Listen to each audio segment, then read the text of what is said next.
अनुवादित खंडाच्या प्रकाशनाच्यासाठी कांबळे साहेबांचं आपण या ठिकाणी अभिनंदन करायचं आहे, सत्कार सन्मान करायचा आहे.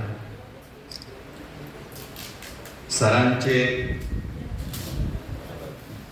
खंड धम्मपदार्थी आणि जातककथेतील मराठीत अनुवादित या ठिकाणी त्यांनी केलेले आहेत आणि ते प्रत्येकाने अभ्यासले पाहिजे, संदर्भ चाळले पाहिजे, ज्यामुळे आपल्याला बुद्ध धर्मातील वचन गाथा यांचा अभ्यास कळू शकेल, विचार कळू शकेल. त्यामुळे प्रत्येकाने संग्रह ठेवावे. असे हे ग्रंथ या ठिकाणी आपण त्याचं प्रकाशन केलेलं आहे.